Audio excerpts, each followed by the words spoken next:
Barishal city corporation মাননীয় প্রশাসক স্যারের নেতৃত্বে প্রায় আমাদের যে টার্গেট বাচ্চারা ছিল প্রায় ৪২,০০০ জন, আমরা অলরেডি ৩৮,০০০ শিশুকে এই টিকা প্রোগ্রামের আওতায় আনতে। আমি বলতে পারবো প্রশাসন সবাইকে আপনাকেও এটা নিয়ে প্রতিবাদ করতে হবে।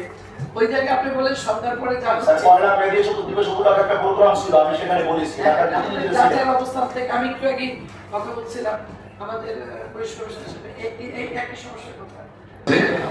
আমাদের অহংকারের অলঙ্কার বরিশালবাসীর গর্ব আমাদের মেয়র মহোদয়। মেয়র মহোদয় ছাড়া যে সমস্ত স্যাররা উপস্থিত আছেন, আমাদের ইমাম সাহেবরা আছেন, তার স্টেক হোল্ডার আছেন, সকলের উপস্থিতিতে ঠিক তেমন এক অনুভূতি আমাকে ছুঁয়ে দেওয়া হচ্ছে অনুক্ষণ। আমরা অনুষ্ঠানের মাধ্যমে গণপ্রজাতন্ত্রী বাংলাদেশ সরকারের মাননীয় প্রধানমন্ত্রী তাকে ধন্যবাদ জ্ঞাপন করতে। একটা বিশাল একটা অবদান আছে আমাদের এই টিকা কার্যক্রম পরিচালনার জন্য।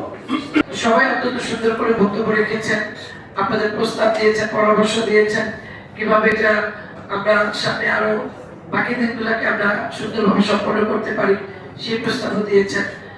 আমরা হাম যে এত কঠিন, যেটা ডিএসি সাহেব বলেছেন যে এত কঠিন বা একটা আতঙ্কের কিছু, এটা কিন্তু কখনো আমাদের ভিতরে কাজ করেনি। আসলে ছোটবেলা থেকে আমরাও ছোটবেলা, আমিও বাচ্চার মা, আমারও 2 বাচ্চার হাম হয়েছে, কিন্তু এগুলো নিয়ে যে আতঙ্কিত বা কিছু এরকম কোনো আমাদের ভিতরে কখনো চিন্তা ছিল না। কিন্তু একটা বড় সরকারিভাবে সিদ্ধান্তহীনতার কারণে আজকে এটা একটা সবার সাথে একটা অন্যরকম আতঙ্কের মতো মনে হয়েছে।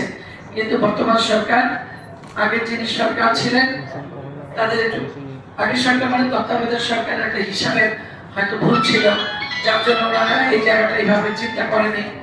আমাদের বর্তমান সরকারের যিনি প্রধানমন্ত্রী আমাদের শুভ বলেছেন একদিনের সিদ্ধান্ত স্বাস্থ্য মন্ত্রণালয়ের মাধ্যমে উনি সারা বাংলাদেশে প্রতিটা জেলা এবং এই হাম রোগকে কোন বিভাগে কোন জেলায় কতটা ছড়িয়েছে বা কত রোগী আছে বিভিন্ন জোনে ভাগ করা হয়েছে এবং সেই অনুযায়ী নিজে উপস্থিত থেকে আলাদা আলাদা করে বিভিন্ন সিনিয়র মন্ত্রী, সিনিয়র যারা প্রশাসনে বড় বড় যারা দায়িত্বে আছেন তাদেরকে সেখানে পাঠানো হয়েছে।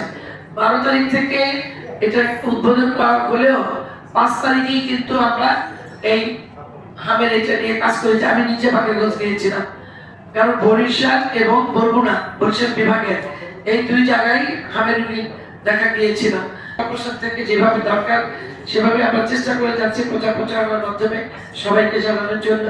যেহেতু 6 মাস থেকে 5 বছর, যার জন্য স্কুলগুলোকে আমরা প্রথম অবস্থায় ওইভাবে নিতে পারিনি। 6 মাস থেকে 5 বছর আমাদের প্রাথমিক স্কুলে কিন্তু প্রাথমিক বিদ্যালয়ে সেই বাচ্চাগুলো 5 বছর থাকে না, 5 বছরের একটু সিনিয়রেই থাকে, যার জন্য আমরা প্রথমে কিন্ডারগার্টেন এই আমরা বেছে নিয়েছিলাম। 3, 4, 5 এই বাচ্চাগুলো কিন্ডারগার্টেনে পাওয়া যায়।